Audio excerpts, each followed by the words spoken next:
Long ago, when the world was bright and full of stories, an evil wizard gained the power to touch the face of God. Narrativa, goddess of stories and weaver of our world, banished him to the void, but not before he stole a piece of her divine essence. With this newfound power, the wizard lay a dread curse upon all the world, the Glyph Purge, which struck from the minds of all mortals the knowledge of how to read and write. Now, all that stand between the Isle of Meotia and an age of endless ignorance are the bards, who tell stories of distant lands, exotic creatures, and brave heroes. This is one such tale.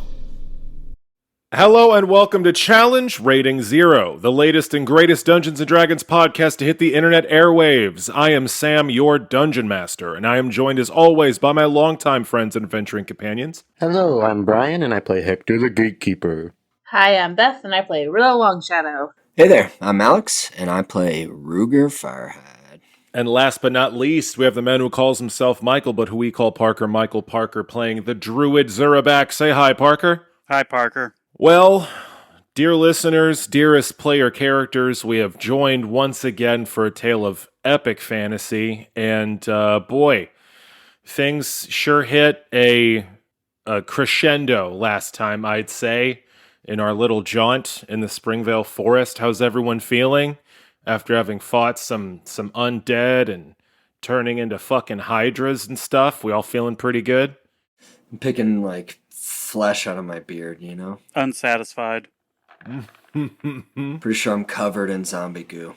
I'd say everyone but Rilla is covered in zombie goo. Rilla is covered in wraith ectoplasm, I guess. And tree goo. Tree goo. There a lot of tree goo, yet you turn into a living chainsaw. That is very true. Mm-hmm. I probably have splinters in my gums. Is it sap or is it blood? Yes. It's blood. It's mystical elven blood sap, of course. What else could it be? Soup. Cures what ails you. I think I narrated that it rained blood out of the leaves of that tree. So yeah, Rilla's definitely just covered in crimson. But you know what? We're doing this all out of order. When last we left our heroes, Hektor, Rilla, Zurapak, and the lawman Ruger Firehide had completed their quest in the Springvale Forest, having plumbed the depths of this cursed wood to retrieve a piece of the spell they need to cast to fix the world and end the Glyph Purge. Our heroes discovered some displaced elves, which they forged into a small army. They reconnected with Rilla's younger sister, Dara. They freed these elves from the tyrannical clutches of the evil Elder Willow and pressed into the heart of the forest to slay an undead horde and bring down the Martyr's Tree, the most massive and ancient tree in all the wood, the keystone of the powerful mystical veil that keeps the home of the elves safe and distant from the rest of Meotia. Now disabled, as our more meatier heroes, the ranger, the barbarian, and the druid, did battle with the horde of undead guarding it. Rilla, along with her Aunt Aerothin and Antony Geist the Stricken, surged forward and did battle with the horrific guardian spirit inside of the Martyr's Tree. Rilla changed into the shape of a dreaded 9-headed hydra, pulling on her shape-shifting abilities to the absolute and utmost, and banished this guardian spirit with ferocity, and then felled the Martyr's Tree in the same turn, deactivating all of the undead that our brave heroes were fighting on the other side of this grand clearing.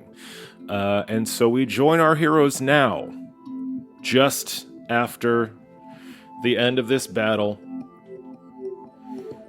Ruger, Hektor, Zurapak, you are standing over a pile of elven corpses, zombies, wights, a lich, now immobile, strewn about you like fallen leaves.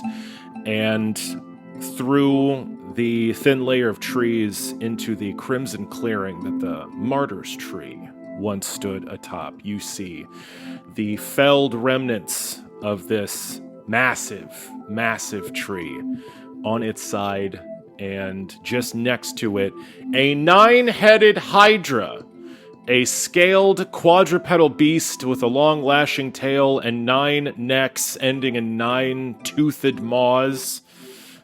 Next to it stands Antony Geist the Stricken and Rilla's Aunt Arafin, who don't seem nonplussed or terrified to be standing next to this enormous beast. And yeah, Rilla, you are standing next to the stump of this tree. Yeah, I'm not standing anymore. Rilla, like as the clearing kind of becomes visible, Rilla just kind of collapses. That fight took a lot out of her, so I don't think she's standing up anymore. You lay your massive Hydra body down on the grass in this clearing. You collapse, exhausted, in your Hydra form, and your Aunt Arafin rushes over to your side and lays a hand upon one of your many heads.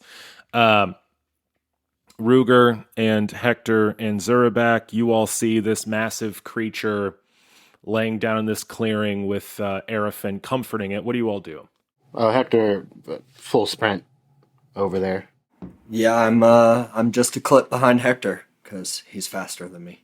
Zurapak looks for the stupid flower. Fantastic. So while Ruger and Hector rush over to stand beside this enormous hydra, Zurapak, you stroll casually into this clearing full of blood-red grass, and you find, as I described before, a wealth of these death's head orchids.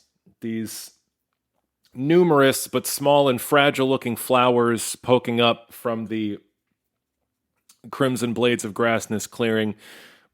Their petals black with white accents that make them all look like screaming skulls. You are more than able to pick as many as you'd like. I just start shoving them in the pockets. Fantastic. You get a nice, solid handful of them. Probably more than you need, but who knows what else these things could be used for. Ruger and Hector, you come to stand beside this massive hydra. Arafin looks up at you as you approach and says, "Well, it seems that we've won the day.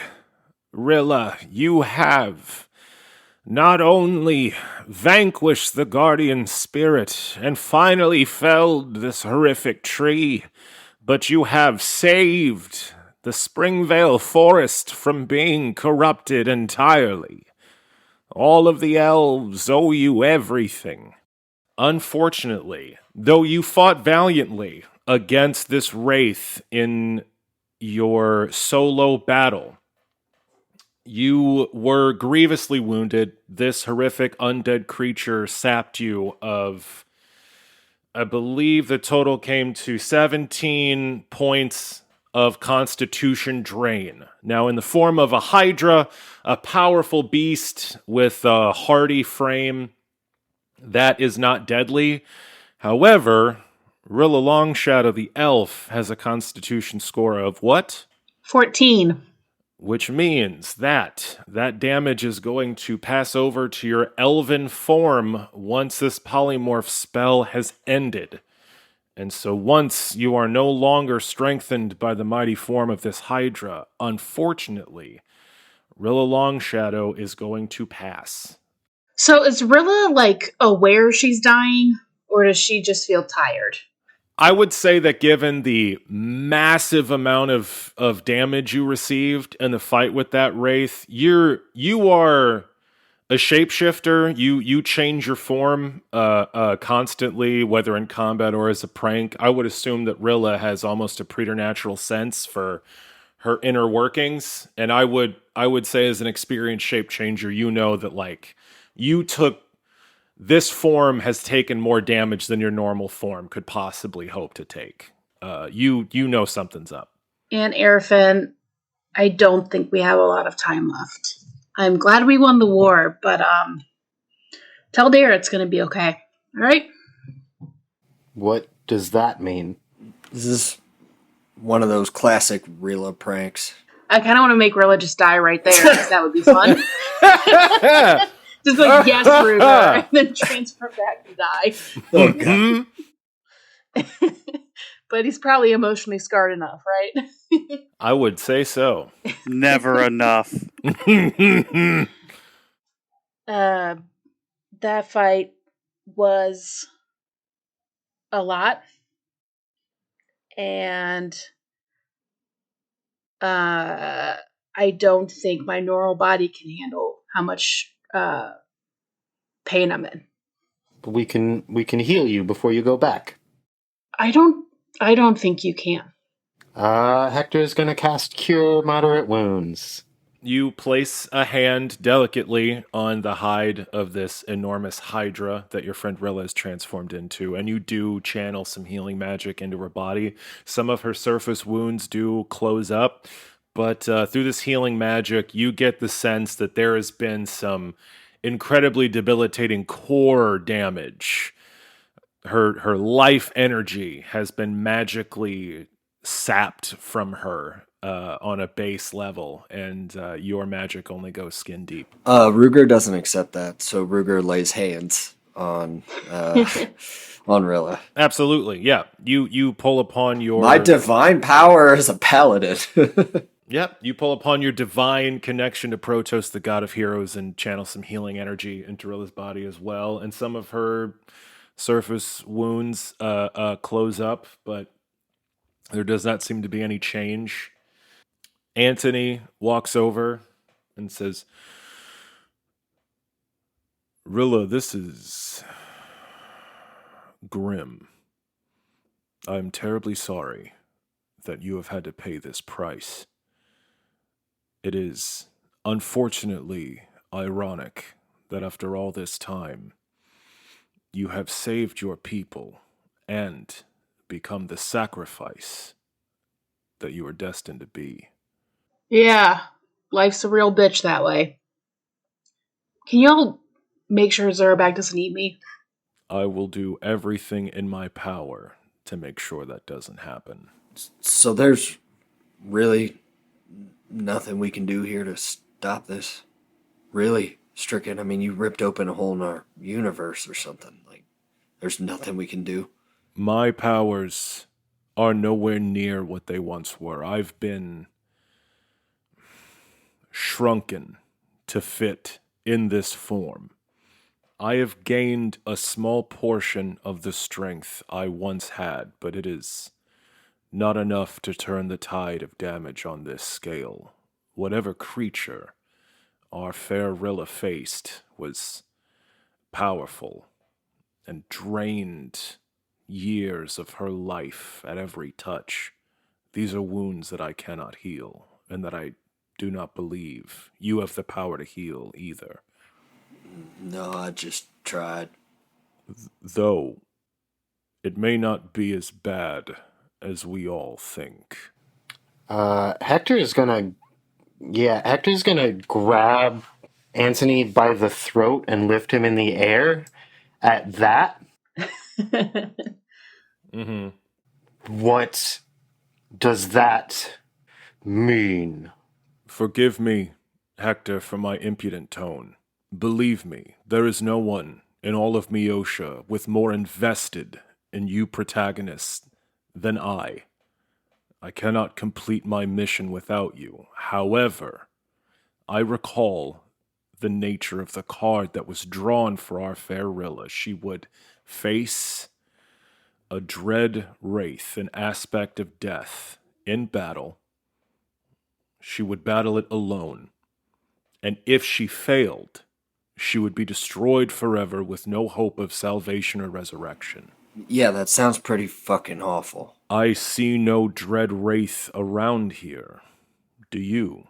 I killed it. I bit it in its face until it died, and then I ate the tree, too. We do not have the tools here to fix the damage done to Rilla. However, if that terrible figment has been banished, I believe that means that she has won. and may be able to be resurrected once she has passed. If we can find someone powerful enough to bring someone back from death. Arafin says, "That will be no easy feat, though I am sure that somewhere there has to be someone who can do such a thing. I will not sit idly by while my niece, the savior of the elven people, perishes before me. Girl, know that I will do everything in my power to see that you are brought back whole and healthy."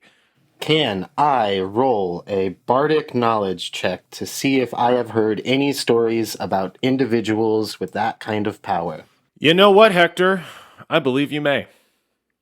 While you're holding the stricken by his throat above you, you like, Yep. Do I know anything relevant? 23. That's a very good roll. From the tales you've heard over the course of your life, there have been a few stories of great warriors that have fallen and been brought back in times of greatest need. The magic to bring someone back after they have died is powerful and rare, and those that can wield it are not common in any way, shape, or form. But they are usually people that have a strong connection to the divine. The power you need to bring someone back from the doors of death usually requires being on pretty good terms with one god or another, and you happen to know in Everspring there are quite a few people with quite a powerful connection to Protos and Narrativa. For example, the Hierophant that bestowed the rank of Paladin upon your friend Ruger. Perhaps the Hierophant is strong enough. I don't know of anyone else who wields divine magic at that level. She certainly seems like one to ask, that's for sure. What does all this mean? This means we're gonna stand here right now and watch Rilla die, and then just hope that we can take her body to someone who might bring her back.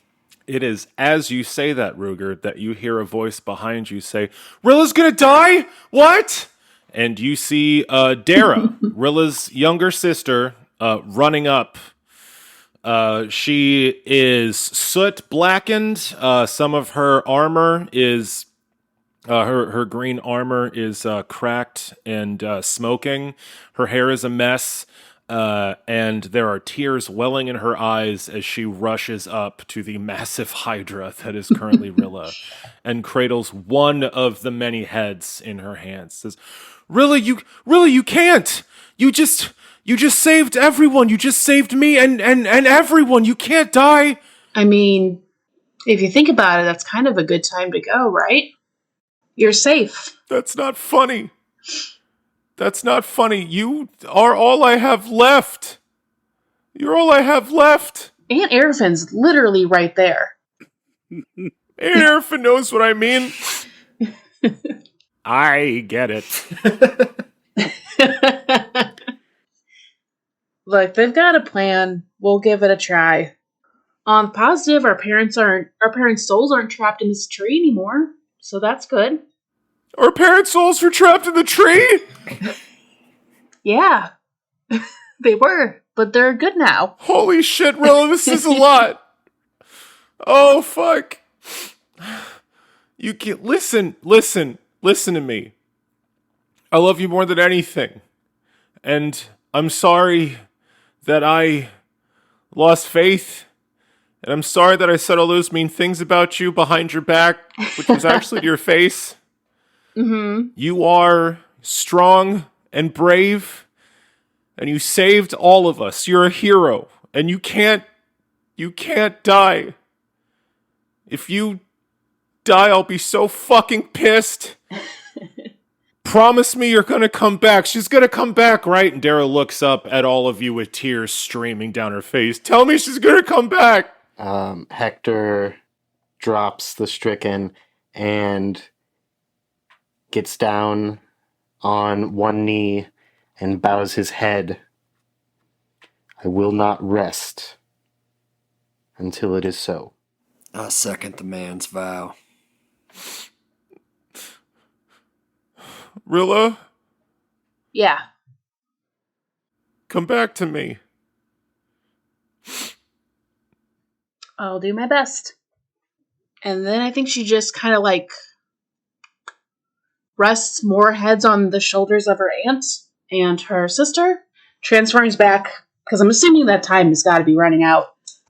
Absolutely. As you make this touching vow to your sister, you place a few more of your Hydra heads in reach of your aunt and your sister Dara, and they cradle you as your spell comes to an end. Your body changes, shifts, forms, your scales turning into flesh, your claws turning into arms and legs, your many heads becoming one. And as the spell wears off, you all see Rilla Longshadow, elven sorceress, her hands being held by her sister and her aunt. She is gaunt, pale-skinned, her breathing shallow, she's sweating. It seems like all the life has been drained out of her, and she has just enough time to give fleeting glances to her family before a last rattling breath exits her chest, and Rilla Longshadow dies.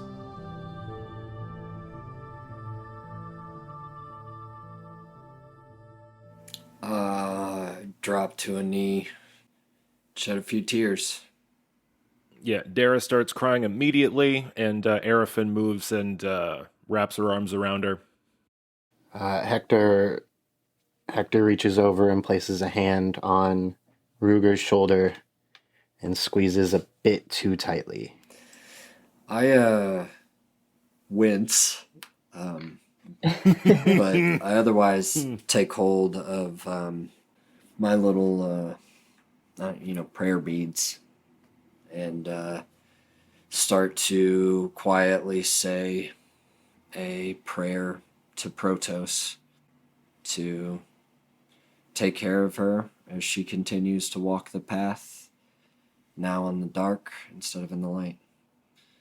And yeah, I cry while praying. Anthony Geist, the stricken, approaches Rilla's body and says, I can help to preserve her, as I did Inga when she passed. This, at the very least, I can do. It is a long journey back to the portal that brought us here. I will make sure that she stays whole during our travels. And he waves a hand over Rilla, and shimmering sheen covers her corpse as he casts gentle repose, keeping her from, spoiling. Ugh. Sorry. Ruined the vibe, my apologies. Zurapak, you've got pockets and a sack full of Death's Head orchids. You got about 30 of them. They are spilling out of your pockets. You have fully stocked up. What are you doing? Well, we can leave this godforsaken place now. So he leaves. You all see across the clearing Zurapak with his pockets full of Death's Head orchids, look in your direction, shrug, and then amble off with Snake in tow. Back to the portal. He walks up to Zurapak. You walk up to a line of elven archers. There's a few less now than there were when you all first marched in, but they are lining the far side of the clearing, and they are all crying their fucking eyes out, looking at this scene, and they easily part as you and your snake make your way through. But yeah, you all see this line of elves who, as Zurapak walks through them. They all approach and form a ring around you all.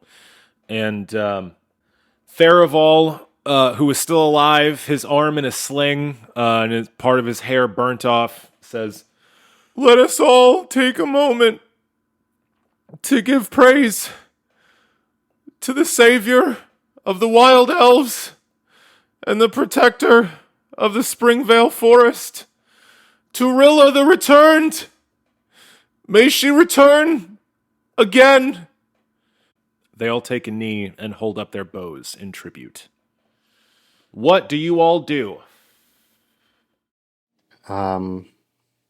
After a few moments of silence, Hector will stand up and walk over to Rilla, kneel down next to her, and gently scoop her up and hold her in his arms and stand up. The journey before us is a long one. Let's start. I look at Hector holding Rilla's teenage body. The image is enough to just age Ruger 10 years in that moment. I'm just looking at that scene, gaunt and skeletal shadows, from and I under the shadow of the brim of my hat, I light up a cigarette and take a long drag. And then I turn around and start marching after Zurapak. Yeah, a little PTSD there. That's rough. That cannot be fun. Yeah, you all continue the journey back through the Springvale Forest to the east, to the portal through which you initially came. You have a vanguard of elven archers alongside of you, each now completely leaving behind any fear, any fatigue, any uncertainty as to their purpose. They are all fiercely clutching their weapons, keeping a keen eye on the forest around you, and they scout and track. They build up and break down your camp every morning, and they handle Rilla's remains with the utmost reverence.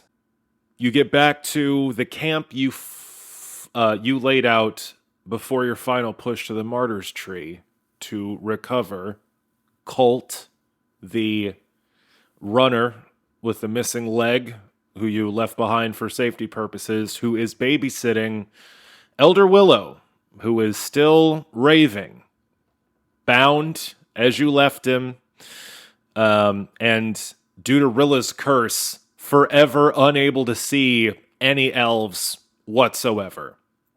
What do you do with Elder Willow for the time being? Fuck. Man, my head is not in that game right now. Ignore him. Damn. I don't know if I can leave a man tied to a tree just out here. Then we'll untie him when we leave. Aren't we leaving right now? Are you suggesting taking him with you till you get to the portal and then cutting him loose? I like it. All right. Yeah. I slapped some manacles on him, the ones I was using earlier. I slapped some manacles on him. Tie a bit of rope to it, and just honestly tie that rope to my waist and walk 10 feet ahead of him. He can follow me or whatever. Yeah. He is unable to see your elven vanguard. He's unable to see Dara or Arafin. So the only people he is able to see is Colt, Ruger, Hector, and Zurapak. And as you are marching, he is raving against the gag you put in his mouth, screaming, red-faced.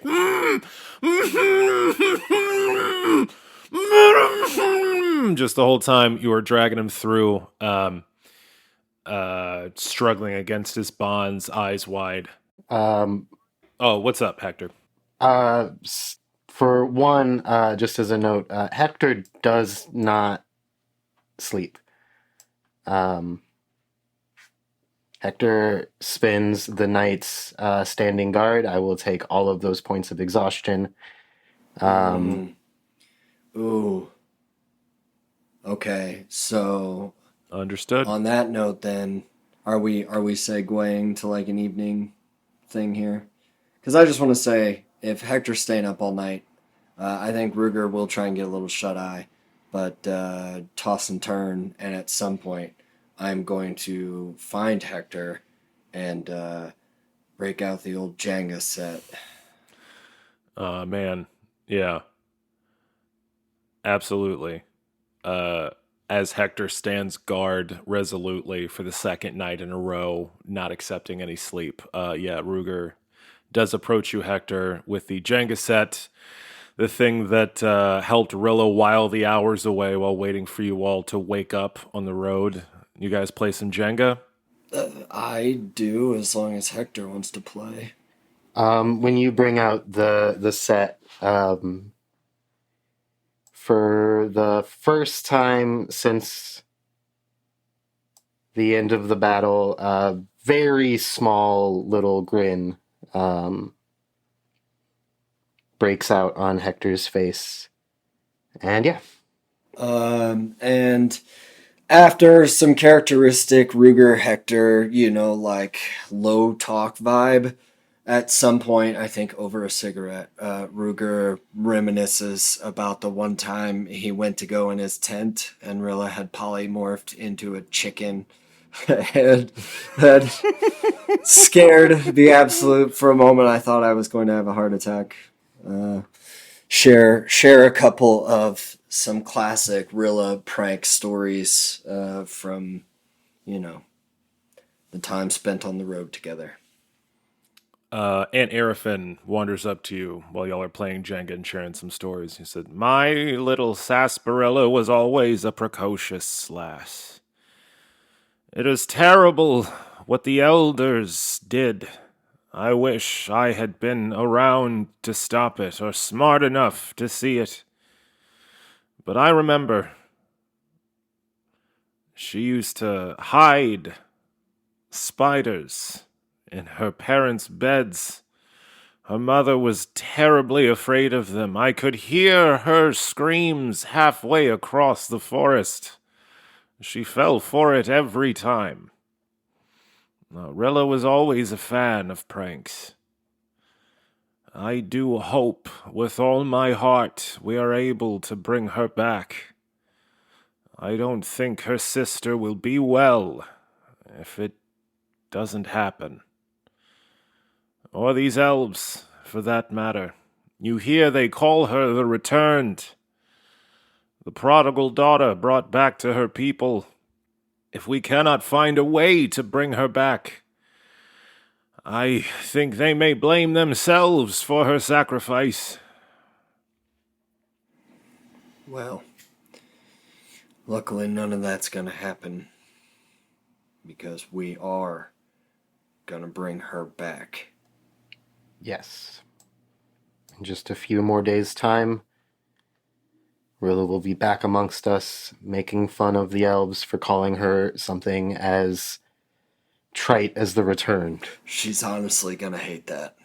So, I'm sorry, I do have one more thing. For sure. Before we get to the portal, don't we need to go to Greenleaf and get the rest of the elves? that's an excellent question. Yeah, we should do that, I think. I think we're going for a mass exodus out of this forest? Question mark? I do believe that was the plan.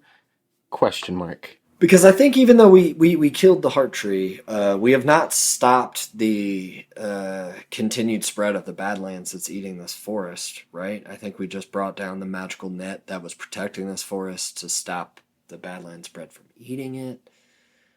So, Actually, Ruger, on that score, you are incorrect. well, that doesn't surprise me. The reason we brought down that tree is because it was attracting the magical forces of the Badlands. That sinister, creeping chaos is no longer drawn to the forest, since the spell enshrouding it has been destroyed. There is no more magic to feed on, no more arcane architecture to despoil. Not only has Rilla severed a long-standing and bloody tradition of sacrifice amongst our people, but in destroying the linchpin of the Veil, she has saved us from the encroaching creep of the Badlands. What has been done is done. The scars in the forest will take centuries to heal, but much of it still lives because of Rilla's sacrifice. I do think that we should stop by Greenleaf ourselves. As you wish. At the end of the third day of travel, you get to the village of Greenleaf. There is a small cadre of elves still there, licking their wounds, though as you move through the forest, you notice that the soil is still rotten in places, the plants are still corrupted, but there is no longer the aggression in the wildlife. You no longer see herbivores tearing into each other with their blunt teeth. You no longer see birds flying headlong into stones or trees. The plants are no longer shuffling about and attacking each other. So things have seemed to have quieted down a bit, even though the land is still scarred. As far as Greenleaf itself, there is still a palisade wall of felled trees surrounding a close inner circle of tall oaks with a few buildings still gracing their tallest boughs, and a few of the elves that are on scout detail wave at you as you all approach. As soon as they recognize who you are and hear Arafin's authoritative yell, they open the gates and allow you in and ask, "What news have you?" The deed is done.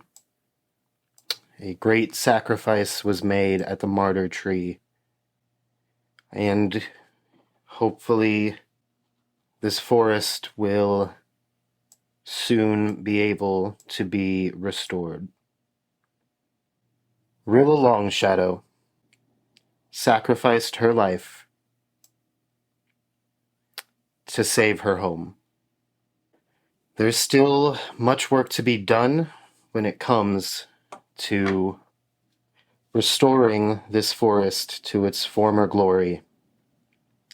It is still going to be a very dangerous place,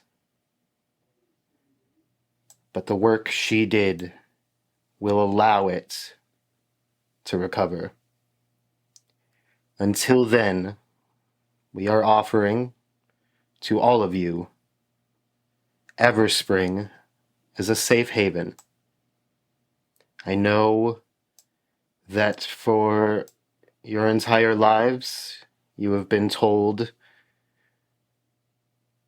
never to leave this forest, that it's dangerous out there. But it's dangerous everywhere, especially still here. Everspring is the safest place left on this continent for the time being. You will find yourselves well taken care of, and it is by no means expected to be permanent, though if any of you wish to permanently stay, they will surely accept you. The elves of Greenleaf gathered around you for this proclamation all look at each other. There are hushed whispers and not a small amount of anxiety as they all discuss amongst themselves, but after a few minutes deliberation, the rest of the population of Greenleaf, some 30 non-combatants, elderly, children, the sick, the injured, all nod in agreement, and they deign to travel with you. Okay. All right. And then we head to the portal. And so it is with a crowd of some 50 elves that you all, at the end of the 4th day, find yourself before the standing stone portal that brought you here. I would like to have at some point over the course of this journey, I want to keep up the nightly Jenga game with Hektor. Absolutely. And B, I'd like to spend a little time talking to Colt and maybe convince him that he should come back to Everspring as well. And maybe we might be able to find some crazy bard who could get him a new leg or something. Well, hell, Ruger, I ain't got no place else to go. You think I'm going to traipse through these woods with one leg gone? Come on now. I'd never been a good tripod. You're doing it right now, buddy, and you're doing a great job. So, evidence hand in hand, I think you'd be fine. But you should still just come back with us, and you want to get in on this Jagger game. I'll try, and he tries to use a hoof, and he just knocks the whole fucking thing over. A whap. Oh, this is one of those hands games, huh? All right. You didn't tell me that. It is a trap. This is one of those Rilla pranks. Zurapak, have you just been walking... Zurapak, have you just been walking to the portal this whole time? Yeah. Okay. You get... you get there way before everybody. Obviously. Okay, was there any other forest stuff? No, but I guess I should mention that at some point I would have liked to have paid a little time talking to Dara, and I definitely tell Dara to keep my badge, my little symbol of Protoss that I gave her, because she's gonna need it for the days ahead. Yeah. So I do that. Well, thanks, Mr. Fireheart. I appreciate it. I didn't realize I was supposed to give it back. I thought this was just mine to keep forever because it's cool, and I'm like a general, kinda, you know. Yeah. No. Now 'cause exactly. I got the troops, and I knew that the first time I gave it to you. I was just Okay. double checking. I don't want to make it awkward. I just thought it was mine anyway. Well, yeah, no, definitely is a given, and no Cool. way would anybody have second guessed that. But just Sure. yeah, great, fantastic. Yeah. Well, I'm glad we got here. You want to get in on this Jenga? I love Jenga.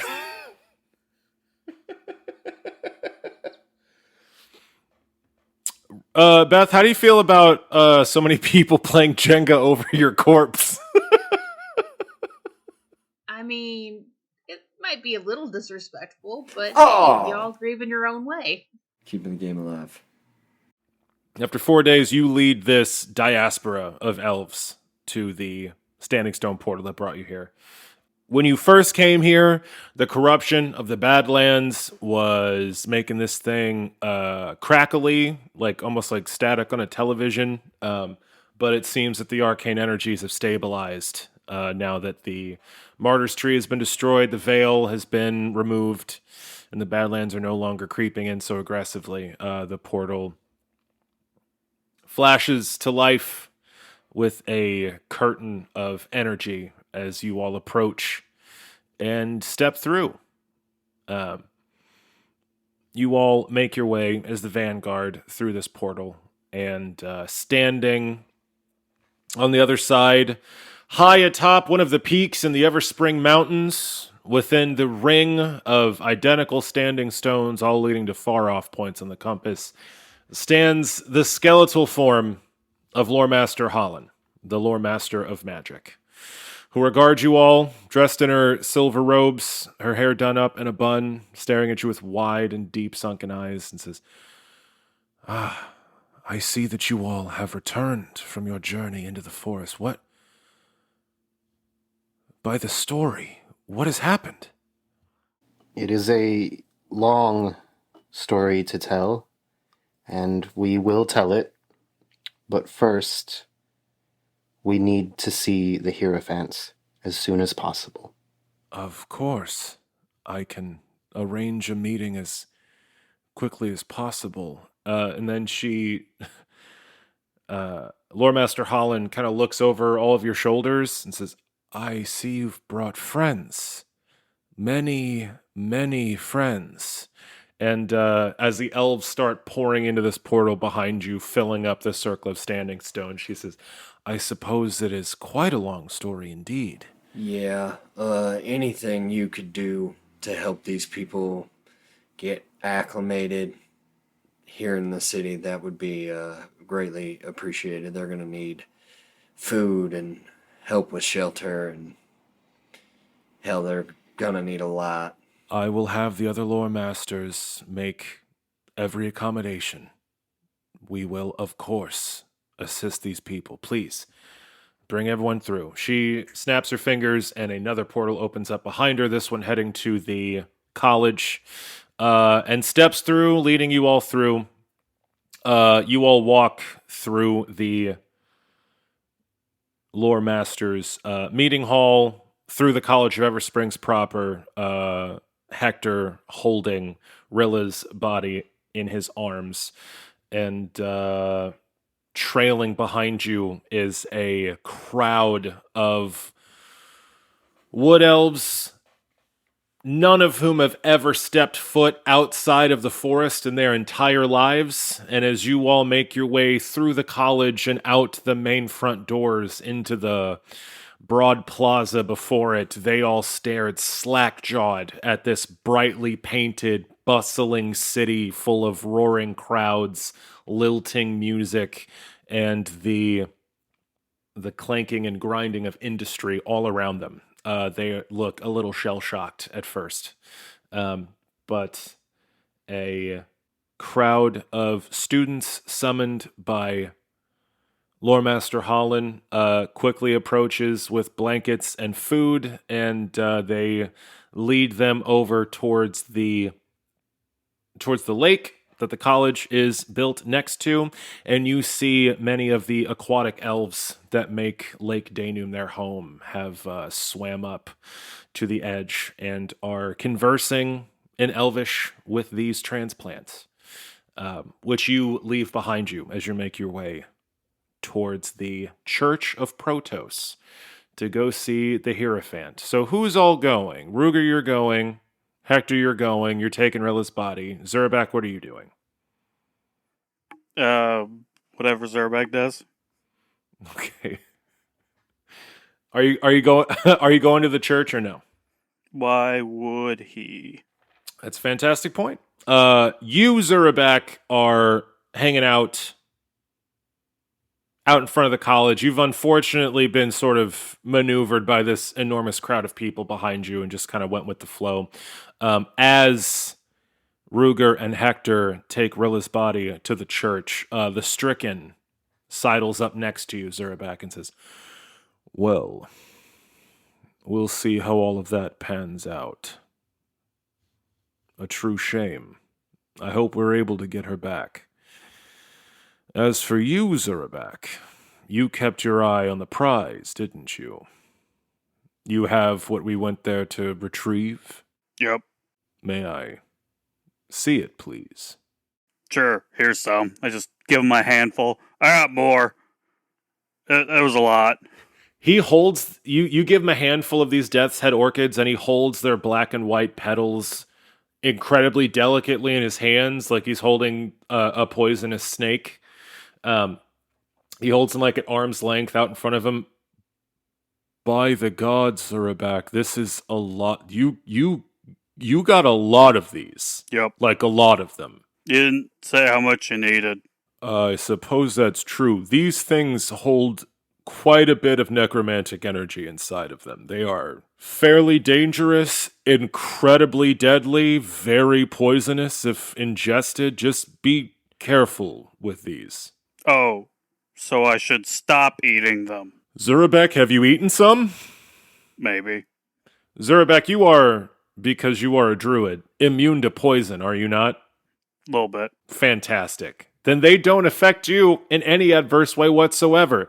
They taste like cinnamon if it was packed into a ghost chili. It is the spiciest thing you've ever eaten, and it burns all the way down, but not enough to hurt you. I've been mixing it with the wyvern poison.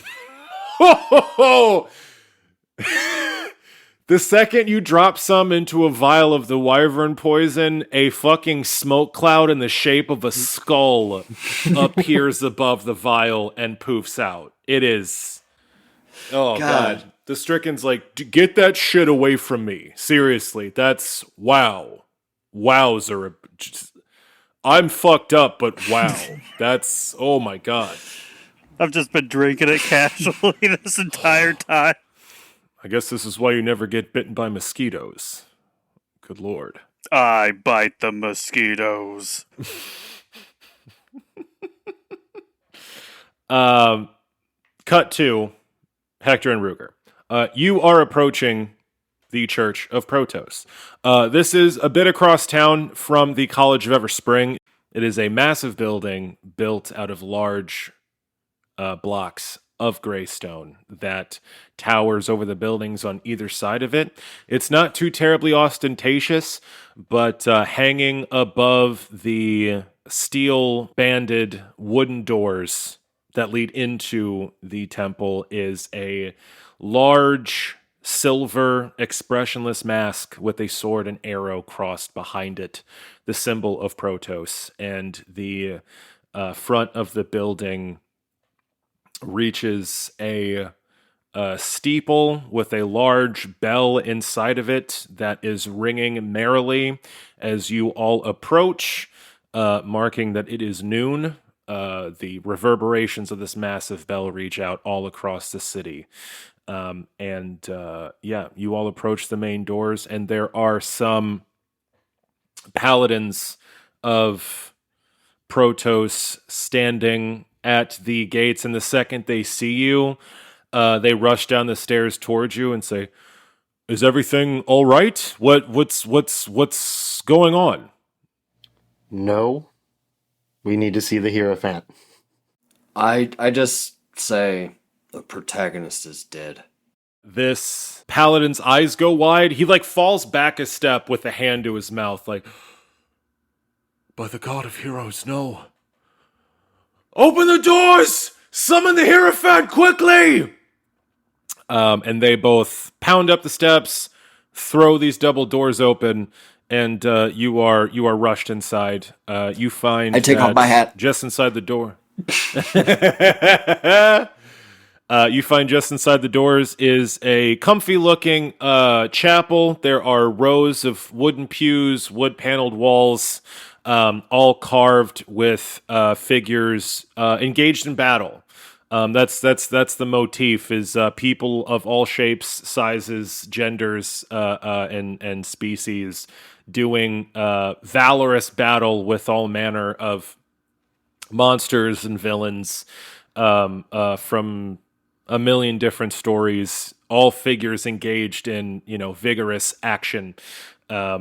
Grace the walls all around you, and hanging in the middle of the room is the shrine proper, with that expressionless silver mask with the sword and arrow crossed behind it. There's a wooden door tucked into the corner of this chapel right beside the shrine, and it bursts open, and two figures rush into the room. There is the tall, powerful, muscular form of Captain Kurz, the incredibly handsome half-orc, who charges forward. He's not wearing his polished silver armor, but he's wearing this lovely gold military jacket with epaulets on the shoulders, and he races forward, and behind him is a familiar figure that you haven't seen since the wedding, the Hierophant, Greta Grimsbane, a teenage girl with her hair braided close to her scalp, wearing a t-shirt and jeans, incredibly casual clothing, with a massive, incredibly well-crafted sword tucked into her belt, and a huge symbol of Protos on a chain around her neck. They bustle forward, charging right up to you, and they waste no time. Kurz says, "By the god of heroes, what terrible fate has befallen Rilla Longshadow? This is horrible." She fought death itself and bit it many times until it died. Well, that's amazing. Is she okay? How bad is it? And the Hierophant pushes Kurz out of the side, says, "Move!" And Greta Grimsbane walks up and looks at Rilla and says, "Oh, you hate to see this kind of thing. You just hate to see it. You guys are so cool. You're out there. You're fighting monsters. You're fixing the world. And to see something like this happen to a protagonist, especially, it's heartbreaking. It really is. So she's dead, like all the way, like fully, completely dead, right? I just want to make sure." Yeah, that's my understanding of how all that worked. Okay. She About how long ago did she die?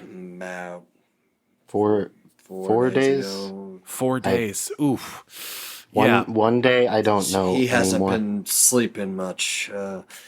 So, she died about 4 days ago, fighting a tree spirit in the heart of the Springvale Forest, and it sapped her of all of her life energy, and after some dramatic speechifying, she died before our very eyes at the...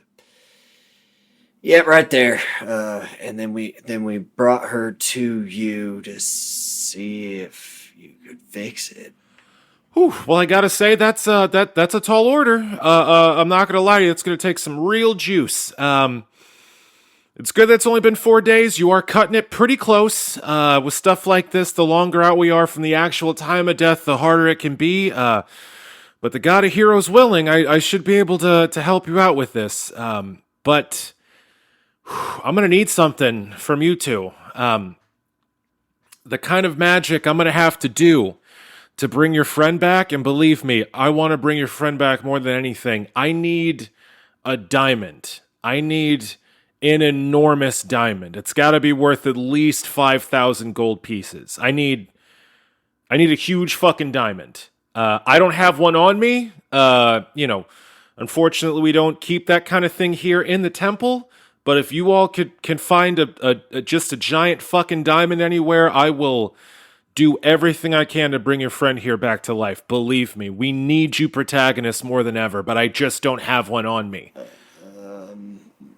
Well, I don't think I have any giant diamonds on me either. Where can we find one nearby? That's a great question. Where could they find one nearby? Kurz? Where could they find a giant diamond? And Kurz says, that's, the dwarves, the mines below us in the depths of Grotmire. I'm sure someone has to have something that large. They mine all day. I'm sure there's precious stones flowing from their pockets. Does the Iron Shogun owe you all a favor? I look at Hector. Does he? Yes? That's pretty certain he did, but yeah, you got cursed. I did kill the Yeah. Medusa. That happened. I'm pretty sure I was a statue for part of that. I'm gonna go look for Thoric. So, Hector, you are going to go look for Thoric, the ancient dwarven healer that that Rilla, I think, Yes. specifically saved from the Medusa's petrifying gaze. Nice. He is an ancient healer from a bygone era, and his knowledge of tonics and poultices and stuff has been of great use in the hospital that Shira works at. So that is where you can find him. Oh, great. We go to the hospital. Me begrudgingly a little bit. All right. You rush off. You rush off to Everspring's state-of-the-art medical institution, and you find a lovely white and blue building that is teeming with people in bright white floor-length lab coats that are scurrying about. Some of them taking notes with magic mouth spells on thin planks of wood to help them remember things. Some of them walking alongside folks, getting along in crutches. You see a couple of wheelchairs being pushed around. There's folks mixing poultices and all kinds of things outside and in the halls of this establishment. And you are quickly able to locate Thoric, who is standing next to Shira. They are both standing beside the bed of a sick patient and seem to be debating over the best method to bring them back. They look up as you two approach. Shira says, "Well, Ruger, what terrible catastrophe have you come to tell me about this time? Is the world ending? Has another supervillain stolen something from you? What's going on, Ruger?" Shira, believe it or not, we are not here to see you. Thoric. Yep. I'm gonna just follow him. Oh, no, trust me. I'm relieved. I got too much fucking work to do today. Y'all have fun. Thoric, get the hell away from my patient. Thoric, this ancient dwarf, looks at all of you and says, "What can I do for you?" We need to ask a great favor. Well, considering that I owe you my life, I suppose I could offer my assistance. What exactly do you need? One life, please. We I'm sorry? the person who brought you back from the petrification, Rilla. That elf? We need your help. We need to call upon your connection to the mines in the shogunate. We need a diamond. We need a diamond fine enough to bring the dead back. Well, that can be arranged, though it will put me into considerable debt with the Iron Shogun. I think I could pry something like that from out of his treasury. How big a diamond are we talking about? One worth 5,000 gold pieces. He whistles through his teeth. Oh, damn. That's a big fucking diamond. Okay. I don't have that much, but I am willing to give what I have. No. Don't worry about it. I'll get a second mortgage on the house. Jesus Christ. Oh, man. 5,000. Okay. All right. No. You're right. It's for a good cause. Oh, man. Okay. Yeah, let me go talk to the Iron Shogun, and I'll see what I can drum up. Where can I meet you? The church. Okay. I know it's a lot, and I don't, but we do. Time is of the essence. You need that right now? As soon as humanly or dwarvenly possible. Okay. Wow. All right. Just get a giant. Okay. No, I'm on this. This one's on me.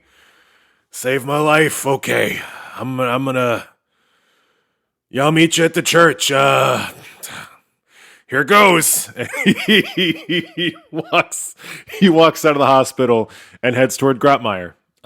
You guys head back to the hospital. I awkwardly wave bye to Shira. She absentmindedly waves at you over a pile of wood planks with magic mouth, like going through her quote-unquote paperwork. And yeah, you guys head back to the church, and you spend a couple hours there. The Hierophant, when you return, has set Rilla's body upon a small altar before the shrine of the God of Heroes. She has placed Rilla's protagonist badge just above her heart, crossed her arms, and is holding her hands over Rilla's body and is praying. She looks like she is caught up in almost like intense meditation. Her eyes are closed. Her lips are intoning these ancient prayers, and there's sweat beating on her forehead and running down as you all walk in. And she looks up and says, "Hey, did you get the diamond?" Well, we... It will be being delivered from Grotmeyer as soon as possible. Okay, great. I hope so. It's like I said, time's a real bitch with these things. Why don't you all grab a seat and help me pray? Hector is actually going to go try and see if he can find Dara and Arafin. Yeah, you find them, no problem. Do you bring them to the church? Yes. Great. Yeah, you find them, no problem, and bring them back in. And they take seats and intensely watch this prayer occur. An hour goes by, and then 2, and then 3, and then 4 hours go by. The sun starts to sink, and the day wears on. The entire time, the Hierophant prays desperately over the body of your fallen friend, and I pray with her the whole time. absolutely you do. You remember prayers that you haven't heard since you were a kid, and they just flow out from you as you join the Hierophant in this desperate prayer. And after 5 hours, 5 long, grueling hours, the doors to the chapel open, and Thoric walks in. He is flanked on either side by dwarven guardsmen wearing red lacquered armor with long curved swords at their sides, and they're holding between them a large black iron chest that they lug up the central aisle all the way up to the altar. Thoric says, "Well, I have to say it wasn't easy, and I'm definitely gonna owe some people some things, but I owe my life to this elf. So here we are, straight from the treasury of the Iron Shogun." And these guardsmen pull open the lid to this chest, and you see a diamond the size of a man's head. It is enormous, beautifully cut, perfectly clear. Its facets throwing crazily the light, the dusk light slanting in from the windows on either side of you, dappling the walls of this chapel with golden rays of light that play off of Rilla's gaunt face as the Hierophant continues their prayer. And the Hierophant says, "All right, make or break time. Here we go. Everyone, cross your fingers. Blessed Protos, God of heroes, in whose name all action is taken, in whose spirit all actions are done, please give us the strength to bring back into this story a glorious hero, one of your chosen. Let this not be their final chapter. Let us all benefit from them rejoining this grand narrative. In the name of Protos, God of heroes, I command you, Rilla Longshadow, to rise!" This diamond starts to glow with an inner fire that pulses in rhythmic flashes that get brighter and brighter and brighter, nearly blinding you, And as it starts to pulse faster and faster, shedding light all over this chapel, you hear, just at the edge of hearing, what sounds like a heartbeat in time with the flashing of this diamond. Boom, boom. Boom, boom. Boom, boom. And Rilla Longshadow, you suck in a sharp and ragged breath.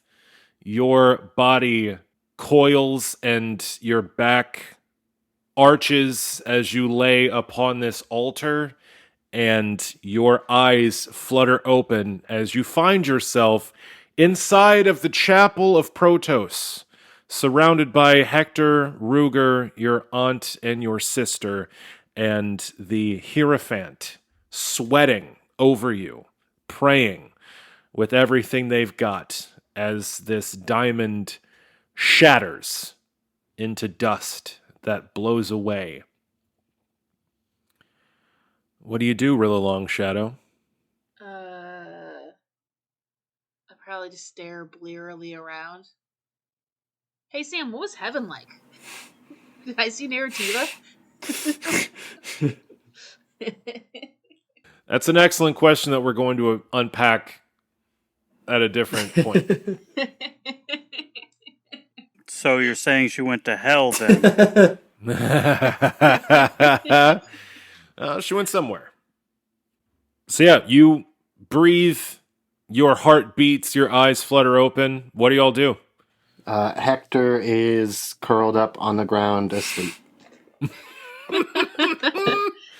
Your fatigue finally taking you, your watch at an end, you collapse in exhaustion. I'm assuming Dara is like in my arms already.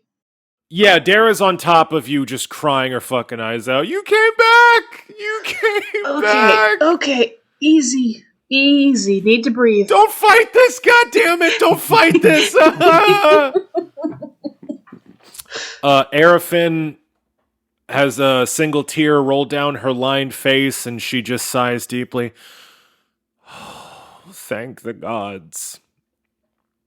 And she actually places a hand on the Hierophant's shoulder and says, "You, young one, have much power in you. Well done." Hector, what do you do? I mean, Ruger, what do you do? I watch as Dara, I don't know, kind of mauls Rilla. I just watch and smile. And then I don't know, I put a blanket, or probably more likely like a religious tapestry, just like over Hector. Yeah, you find a nice 300-year-old heirloom tapestry, irreplaceable, and you place it over your friend's sleeping form. This looks nice and warm. Hector mutters the name of the battle that it depicts in his sleep. Show off. While all this is going on, Zurapak, the stricken is with you. And he says, "Zurapak, I think it's past time you and I have a talk.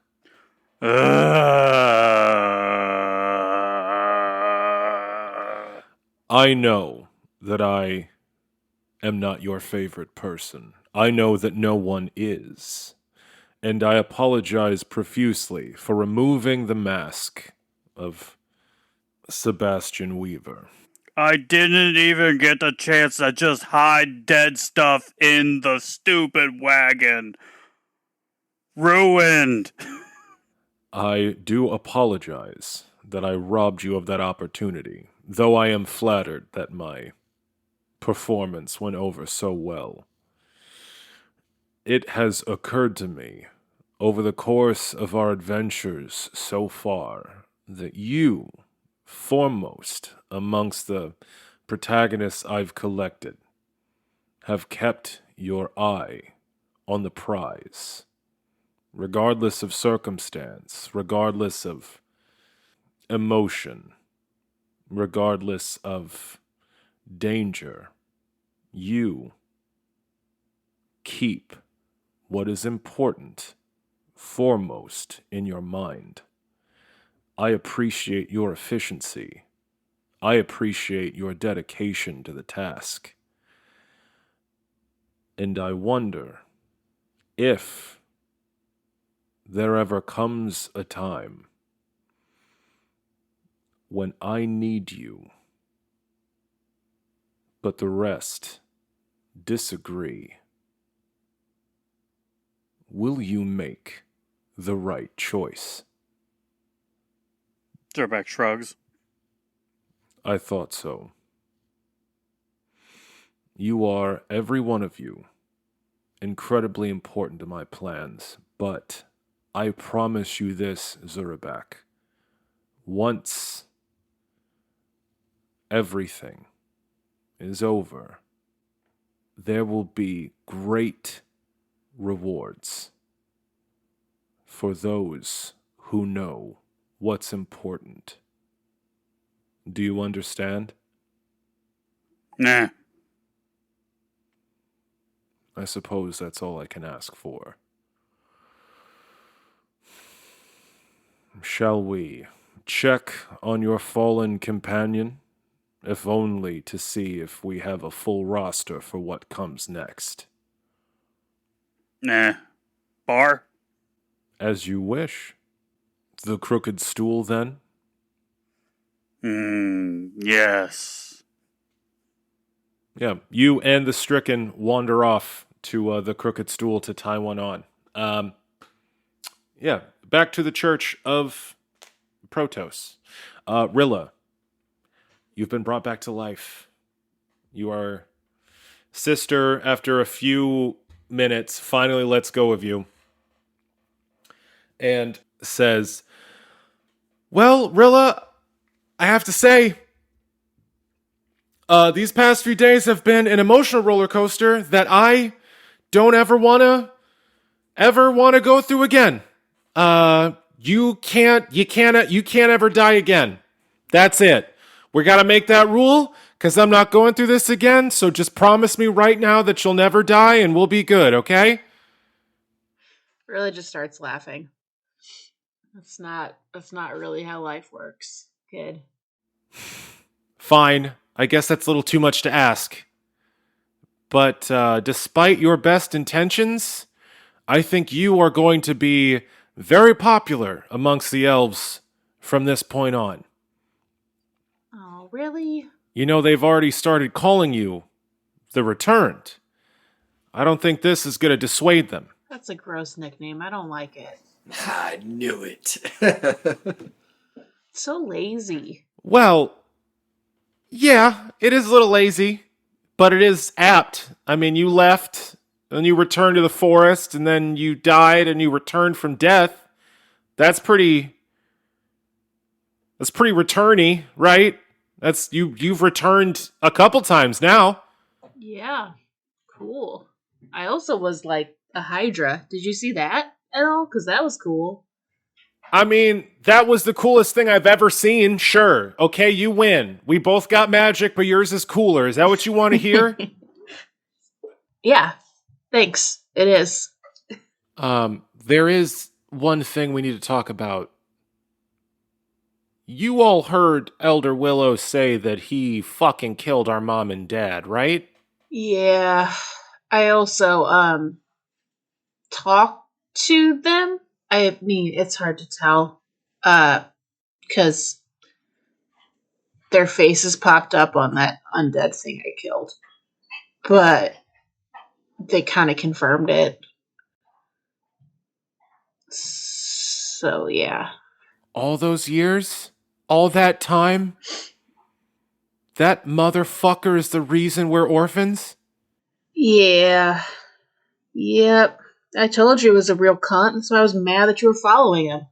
Well, I was younger then than I am now, and I'm not going to make mistakes like that ever again. I tell you what, I fucking hate old people. Sorry, Aunt Arafin, I fucking hate them. Don't trust them.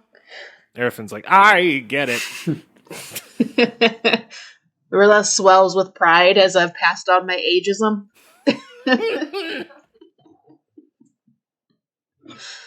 But, the rest of the elves are gonna want to see you. You're kind of a big deal now? I mean, I guess it's a good thing I can change my face. That sounds not fun. Well, just come let them look at you. They've been waiting on pins and needles. Is Rilla like fully restored to health, or like is she super messed up? You are exhausted. You are like you've got like the worst cotton mouth. You've got a bit of a migraine. Your body's achy. You are alive, but you are still pretty wiped. Dara, I'm not really up for that right now. Cause of the dying. You know, I just want to go like take a bath and sleep. That'd be cool if I could sleep. Sure. No, you're right. Absolutely. I tell you what. Here, come here. Let me help you, and we'll get you to your rooms at the college. Okay? Okay. No trixies. No, of course not. I like wave a finger at her. Of course not. Okay. She walks up to you and loops an arm around you, lets you lean on her, and she leads you down the row between all these pews to the front door of the chapel. She pushes the door open, and before you can react, she says, "Behold! God damn it. The returned!" And there are 50 wild elves standing in a loose crowd outside the doors of this church, and they all cry, "Rilla the returned!" Rilla walks back into the church and shuts the door. And that is where we'll end.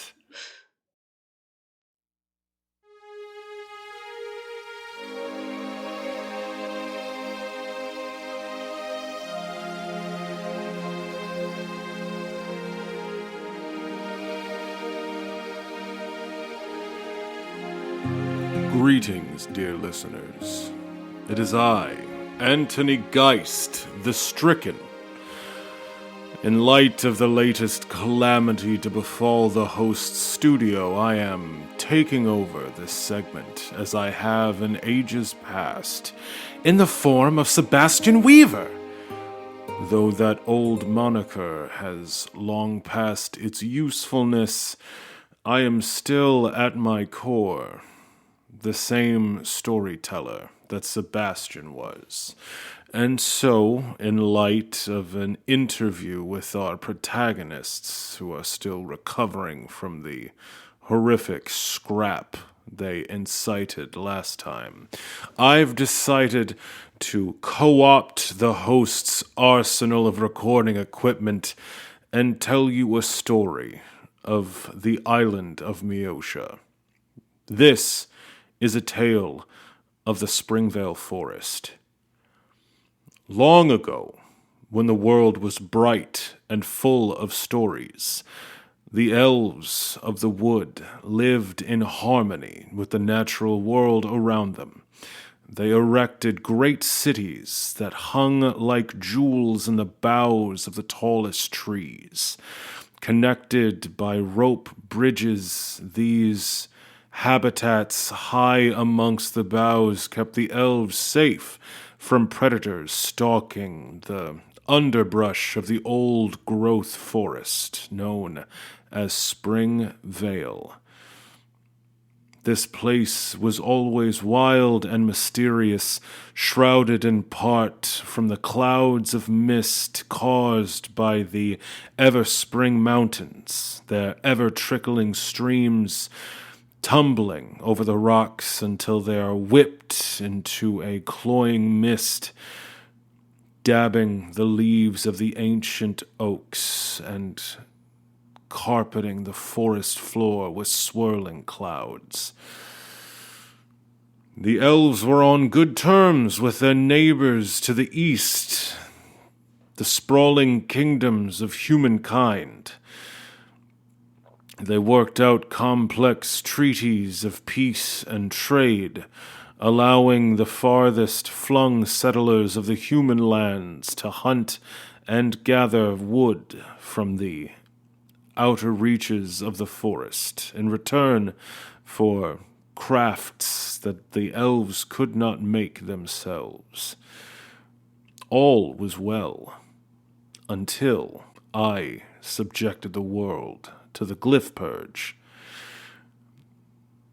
My machinations and the actions of my cult made sure to sow discord and chaos after I stripped the knowledge of how to read and write from every mortal on Meosha. I made sure that the leader of every nation, every city-state, anyone who could raise an army, would blame their neighbors, their friends, their former comrades for the loss of the words. The humans were easy to corrupt. They fell upon each other like wild dogs, tearing at the flanks of their neighbors, blaming each other for the calamity that I had wrought. After years of bloody and bitter warfare, their tactics escalated until fell magics were wielded by the most powerful spellcasters in all the human lands. The ground itself was rent asunder, the sky was torn. The very fabric of reality shuddered and weakened in the blasts of those terrible spells. The elves looked on in horror at the chaos and death that was spreading throughout the 4 great cities of men. They saw armies enveloped in clouds of poisonous gas. They saw demons summoned to stride the land and blanket their enemies in hellfire. The elves knew that they could not stand against such horrific forces without losing an unimaginable number of their kind in the exchange. And so the elders of the elven people, their oldest, most revered, and most powerful spellcasters, instead of turning their anger outward and lashing at their neighbors, decided to spend their energy protecting their people. A council was formed, lots drawn, and eventually 7 wizened elves, masters of the arcane arts all, decided on a plan. They would use every last scrap of their power, and in the end their very lives, to forge between them the greatest work of magic any mortal had ever conducted. Well, besides mine. In any event, the elves gathered around what was then called the Heart Tree, the central tree most ancient and most revered in all of the Springvale Forest. And into this massive oak they spun their great spell, the Veil, a web of powerful illusion magic, enough to twist the mind and shatter the spirit of anyone unwise enough to try to break through the edges of their lands. Any without elven blood, any who were not welcome, would see figments out of their nightmares spring up and dance around them. Horrors beyond imagining would chill their very souls, turning them to flee in the opposite direction.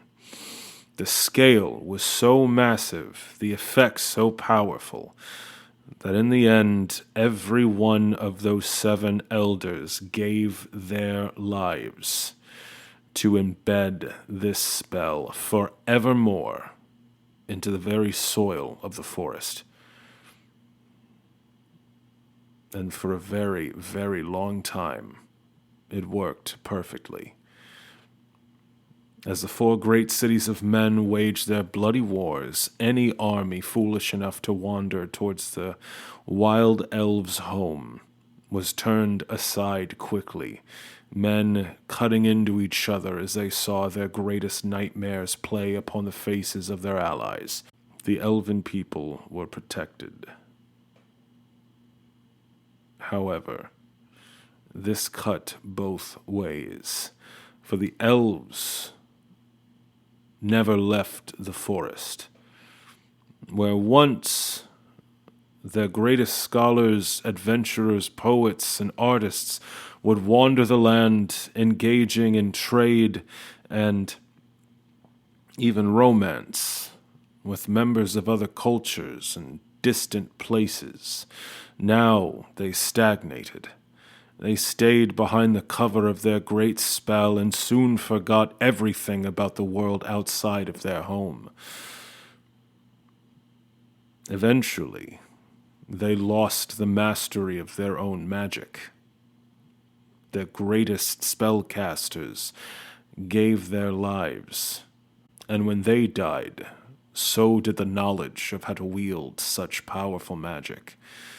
With the glyph purge I wrought, no spell books or grimoires could be studied for the next generations to gain any meaningful knowledge of spellcraft. And so the elves resigned themselves to a simple life, with their bows and their spears, hunting for subsistence, and growing ever more terrified of what might lay outside their doors. Until, of course, the protagonists came. But you know the rest. That will be our history lesson for the evening, dear listeners. Thank you for listening to As the Dice Turns. We appreciate you tuning in to our little program here, and what is it the host says? Ah, yes. Keep those dice turning. Hey there, dear listeners. Sam the DM here, checking in with the credits at the end of the show. Challenge Rating 0 was edited by the incomparable Audius Prime, aka Matt Sims. You can find his work at www.audiusprime.com. Music for Challenge Rating 0 is provided by the harp wolf Danielle Williams. You can find more of her work at danielletaylorharp.bandcamp.com, including her album Why Are We Surprised When Seasons Change? Additional music for the show is provided by Justin Ra. You can find his work at justinra.com, including his album Age of the Spirit. If you'd like to find us on social media, we are on Facebook and Instagram at Challenge Rating 0. We've got a Twitter at challenge_ZERO. And if you want to contact us here at the show, we do have an email that is challengeratingzero@gmail.com. Feel free to get in touch with us. If you send in any questions for As the Dice Turn segment, they will be read on air. Thank you so very much for listening to our show here, folks. We certainly appreciate it. If you've got some time, maybe tell a friend about the show, help us get the word out. You know, we don't have any budget for advertising necessarily, so it's all word of mouth. And if you could do us a huge favor, throw out a review on whatever podcast app you're listening to. That kind of stuff helps us out a whole lot. But either way, thank you so very much for your love and your support. We've got a Patreon. If you're feeling generous, patreon.com/CR_0. Just put a whole bunch of new bonus content on there, so go get you some. Thank you very much, folks. We will see you next time. Bye.